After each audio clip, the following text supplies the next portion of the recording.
ನಮಸ್ಕಾರ ಸ್ನೇಹಿತರೆ, ಇನ್ನು ಮುಂದೆ HRMS 2.0 ನಲ್ಲಿ ಸ್ಯಾಲರಿ ಬಿಲ್ ಗಳನ್ನ ಕ್ರಿಯೇಟ್ ಮಾಡ್ಕೊಳ್ಬೇಕಾಗಿರುವಂತದ್ದು. HRMS 1 ನಲ್ಲಿ ಈಗಾಗಲೇ ಬಿಲ್ ಗಳನ್ನ ಜನರೇಟ್ ಮಾಡಿ K2 ಗೆ ಸಲ್ಲಿಸಿ ಬಿಲ್ ಗಳನ್ನ STO ಗೆ ಟ್ರೆಜರಿಗೆ ಸಲ್ಲಿಸುವಂತದ್ದು ಆಗಿರುವಂತದ್ದು. ಈಗ HRMS 1.0 ದಿಂದ 2.0 ಗೆ ಯಾವ ರೀತಿಯಾಗಿ ಈ ಒಂದು ಇನಿಷಿಯೇಟರ್, ವೆರಿಫೈಯರ್, ಅಪ್ರೂವರ್ ಇವುಗಳನ್ನ ಕ್ರಿಯೇಟ್ ಮಾಡ್ಕೊಳ್ಳುವಂಥದ್ದು, ರಿಕ್ವೆಸ್ಟ್ ಅನ್ನ ಸಲ್ಲಿಸುವುದು ಅನ್ನೋದನ್ನ ನೋಡ್ಕೊಂಡು ಬರೋಣ. ಇನ್ನು ಮುಂದೆ ಈಗ HRMS 2.0 ನಲ್ಲಿ ಅಪ್ಡೇಟ್ ಆಗಿರುವಂತಹ ಬಿಲ್ ಗಳನ್ನ ಕ್ರಿಯೇಟ್ ಮಾಡ್ಕೊಳ್ಬೇಕಾಗಿರುವಂತದ್ದಾಗಿರ್ತದೆ. ಅದಕ್ಕಿಂತಲೂ ಮುಂಚಿತವಾಗಿ ಈಗ HRMS 1 ನಲ್ಲಿ ರೋಲ್ ಗಳನ್ನ ಕ್ರಿಯೇಟ್ ಮಾಡ್ಕೊಳ್ಬೇಕಾಗಿರುವಂತದ್ದು. ಯಾವ ರೀತಿಯಾಗಿ ನೋಡೋದು ಅಂತ ಹೇಳಿದಾಗ, ಈ ಒಂದು HRMS 1 ಲಾಗಿನ್ ಅನ್ನ ಮಾಡ್ಕೊಳ್ಬೇಕಾಗಿರುವಂತದ್ದು. ಲಾಗಿನ್ ಆದ ನಂತರ ಈ ರೀತಿಯಾಗಿ ಓಪನ್ ಆಗಿರುವಂತದ್ದಾಗಿರ್ತದೆ. ಇದರಲ್ಲಿ ನಾವು ಇಲ್ಲಿ ಬರಬೇಕಾಗಿರುವಂತದ್ದು ಪೇ ರೂಲ್ ಗಳ ಬರಬೇಕಾಗಿರುವಂತದ್ದು. ಈ ಒಂದು ಪೇ ರೂಲ್ ನಲ್ಲಿ ಬಂದಾಗ ಇಲ್ಲಿ ಬರ್ತಿದ್ದೇವೆ ನೋಡಿ. ಈ ಪೇ ರೂಲ್ ಅನ್ನು ಬಂದಾಗ ಇದರಲ್ಲಿ ಹೀಗೆ ಇಲ್ಲಿ ಹೊಸದಾಗಿ ಒಂದು ಮೆನು ಕ್ರಿಯೇಟ್ ಆಗಿರುವಂತದನ್ನ ಗಮನಿಸ್ತಾ ಇರ್ತೀರಾ. ಯೂಸರ್ ರೋಲ್ ಅಂತ ಹೇಳಿ ನೀವು HRMS ಗೆ ಕನ್ವರ್ಟ್ ಆಗುವುದಕ್ಕಾಗಿ ಯೂಸರ್ ರೋಲ್ ಅಂತ ಹೇಳಿ ಇರುವಂತದ್ದಾಗಿದೆ. ಇದರ ಮೇಲೆ ಕ್ಲಿಕ್ ಮಾಡ್ಕೊಳ್ಬೇಕಾಗಿರುವಂತದ್ದು. ಇಲ್ಲಿ ಕ್ಲಿಕ್ ಮಾಡಿಕೊಂಡಾಗ ಇಲ್ಲಿ ಕ್ಲಿಕ್ ಮಾಡ್ತಾ ಇದ್ದೇನೆ. ಹೀಗೆ ಇಲ್ಲಿ ಕ್ಲಿಕ್ ಮಾಡಿಕೊಂಡಾಗ ಯೂಸರ್ ರೋಲ್ ಅನ್ನೋದರ ಮೇಲೆ ಕ್ಲಿಕ್ ಮಾಡಿಕೊಂಡಾಗ ಈ ರೀತಿಯಾಗಿ ಓಪನ್ ಆಗುವಂತದ್ದಾಗಿರ್ತದೆ. ಹೀಗೆ ಇಲ್ಲಿ ಬಂದಾದ ನಂತರ ಇಲ್ಲಿ ನೀವು ನೋಡಬಹುದು ಯೂಸರ್ ರೋಲ್ ನ್ಯೂ HRMS ಗೆ ಅಂತ ಹೇಳಿ ಬಂದಿರುವಂತದ್ದಾಗಿದೆ. ಇಲ್ಲಿ ಆಫೀಸ್ ಡೀಟೇಲ್ಸ್ ಆಟೋಮೆಟಿಕ್ ಆಗಿ ಆಫೀಸ್ ಡೀಟೇಲ್ ಏನಿರುತ್ತೆ ಅದು ಬರುವಂತದ್ದಾಗಿರ್ತದೆ. ಇಲ್ಲಿ ನಾನು ಕೆಲವೊಂದಿಷ್ಟು ಇನ್ಫಾರ್ಮೇಶನ್ ಅನ್ನ ಸೆಕ್ಯೂರಿಟಿ ಪರ್ಪಸ್ ಆಗಿ ಹೈಡ್ ಮಾಡ್ತಾ ಇರ್ತೇನೆ.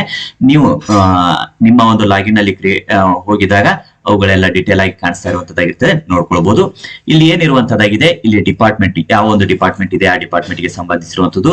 ಇನ್ನು ಇಲ್ಲಿ ಆಫೀಸ್ ನೇಮ್ ಇರುವಂತದ್ದಾಗಿರ್ತದೆ. ಇಲ್ಲಿ HRMS DDO ಕೋಡ್, HRMS 1 ನ DDO ಕೋಡ್ ಇರುವಂತದ್ದಾಗಿರ್ತದೆ. ಇನ್ನು ಇಲ್ಲಿ K2 DDO ಕೋಡ್ ಇರುವಂತದ್ದು ಆಗಿರ್ತದೆ. ಇವಿಷ್ಟು ಆಫೀಸ್ ಡೀಟೇಲ್ ಗೆ ಸಂಬಂಧಿಸಿರುವಂತಹ ಮಾಹಿತಿ ಇರುವಂತದ್ದಾಗಿರ್ತದೆ.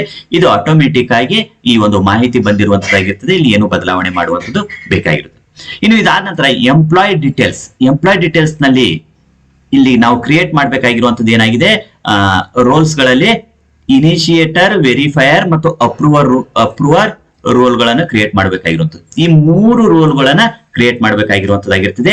ಯಾವಾಗಲೂ ಅಪ್ರೂವರ್ ರೋಲು DDO ಆದಂತವರಿಗೆ ಕೊಡಬೇಕಾಗಿರುವಂತದ್ದಾಗಿರ್ತದೆ. ಇನ್ನು ಇನಿಷಿಯೇಟರ್ ಬಿಲ್ ಕ್ರಿಯೇಟ್ ಮಾಡುವಂತವರು, ಈ ಬಿಲ್ ಅನ್ನ ಚೆಕ್ ಮಾಡುವಂತವರು, ವೆರಿಫೈಯರ್ ಮತ್ತು ಅಪ್ರೂವರ್, ಈ 3 ರೋಲ್ ಗಳನ್ನ ಕೊಡಬೇಕಾಗಿರುವಂತದ್ದಾಗಿರ್ತದೆ.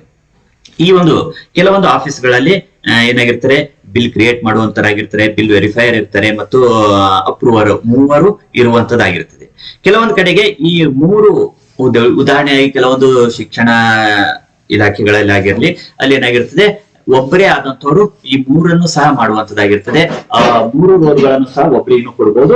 ಅಥವಾ ಇಲ್ಲಿ ಕ್ಲರ್ಕ್ ಇದ್ದಲ್ಲಿ, FDA, SDA ಹೀಗೆ ಹುದ್ದೆಗಳು ಇದ್ದಲ್ಲಿ ಮತ್ತು ಇನಿಷಿಯೇಟರ್ ಬಿಲ್ ಗಳನ್ನ ಕ್ರಿಯೇಟ್ ಮಾಡುವಂತವ್ರು ಬೇರೆ ಬೇರೆಯವರಾಗಿದ್ದಲ್ಲಿ ಆ 3 ಹುದ್ದೆಯನ್ನ ಹಂಚಿಕೆ. ಇಲ್ಲಿ 3 ಸಹ ಯಾರಿಗೆ ಯಾವ ಒಂದು ರೋಲ್ ಅನ್ನು ಕೊಡ್ಬೇಕು ಅನ್ನೋದನ್ನ ಡಿಸೈಡ್ ಮಾಡ್ಕೊಳ್ಬೇಕಾಗಿರುವಂತದ್ದು ಆ ಒಂದು ಈಗಾಗಲೇ ಕಾರ್ಯನಿರ್ವಹಿಸುವಂತಹ ಆಧಾರದ ಮೇಲೆ ಹಂಚಿಕೆ ಮಾಡ್ಕೊಳ್ಬಹುದು. ಅಥವಾ ಒಬ್ಬರಿಗೂ ಸಹ ಈ ಒಂದು 3 ರೋಲ್ ಗಳನ್ನು ಕೊಡಬಹುದಾಗಿರುವಂತದ್ದು ಆಗಿರ್ತದೆ. ಈ ಇನಿಷಿಯೇಟರ್ ರೋಲ್ ನಲ್ಲಿ ಬಿಲ್ ಗಳನ್ನ ಕ್ರಿಯೇಟ್ ಮಾಡುವಂತದ್ದು, ಇನ್ನು ವೆರಿಫೈಯರ್ ರೋಲ್ ನಲ್ಲಿ ಅದನ್ನ ವೆರಿಫೈ ಮಾಡುವಂತದ್ದು, ಅಪ್ರೂವರ್ ರೋಲ್ ನಲ್ಲಿ ಅಪ್ರೂವ್ ಮಾಡುವಂತದ್ದು ಆಗಿರುವಂತದ್ದು. ಇಲ್ಲಿ ಯಾವ ರೀತಿಯಾಗಿ ಮಾಡುವುದು ಅಂತ ಹೇಳಿದಾಗ, ಇಲ್ಲಿ ಇನಿಷಿಯೇಟರ್ ನ ಕ್ರಿಯೇಟ್ ಮಾಡ್ಬೇಕಾದಾಗ KGID ನಂಬರ್ ಅನ್ನ ಹಾಕೊಳ್ಬೇಕಾಗುತ್ತೆ.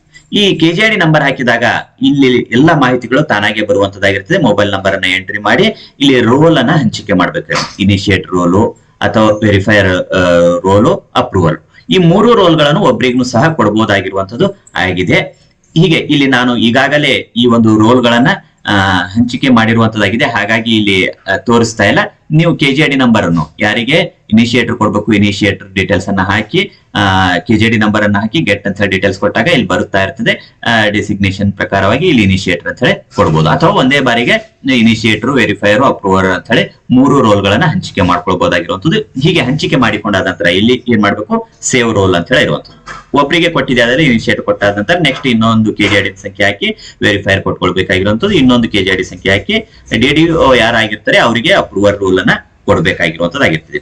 ಹೀಗೆ ಇಲ್ಲಿ ಸೇವ್ ಮಾಡಿ ಆದ ನಂತರ ಇಲ್ಲಿ ಕೆಳಗಡೆ ಈ ರೀತಿಯಾಗಿ ಬರುವಂತದ್ದಾಗಿರ್ತದೆ. ಇಲ್ಲಿ ಏನಾಗಿರ್ತದೆ, DDO code, KGID, employee ID, employee name, designation, role, phone number, assign date, assign ಯಾವಾಗ ಮಾಡಿರುವಂತದ್ದಾಗಿದೆ ಆ ಒಂದು ಅಸೈನ್ ಅನ್ನ ಮಾಡಿರುವಂತ ಡೇಟ್ ಇಲ್ಲಿ ತೋರಿಸುವಂತದ್ದು ಆಗಿರುತ್ತದೆ.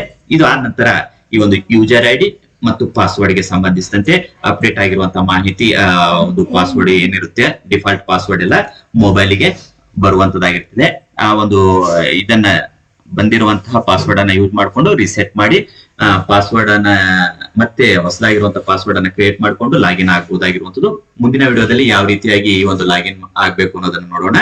ಈಗ ಇನ್ನು ಆ ಒಂದು ಲಾಗಿನ್ ಡೀಟೇಲ್ಸ್ ಎಲ್ಲ ಬಂದಿರುವುದಿಲ್ಲ. ಬಂದಾದ ನಂತರ ನೆಕ್ಸ್ಟ್ ವಿಡಿಯೋದಲ್ಲಿ ಆ ಒಂದು ಅಂಶಗಳಿಗೆ ಸಂಬಂಧಿಸಿದಂತೆ ನೋಡ್ಕೊಂಡು ಬರೋಣ. ಈ ವಿಡಿಯೋ ನಿಮಗೆ ಇಷ್ಟ ಆದಲ್ಲಿ ಲೈಕ್ ಮಾಡಿ.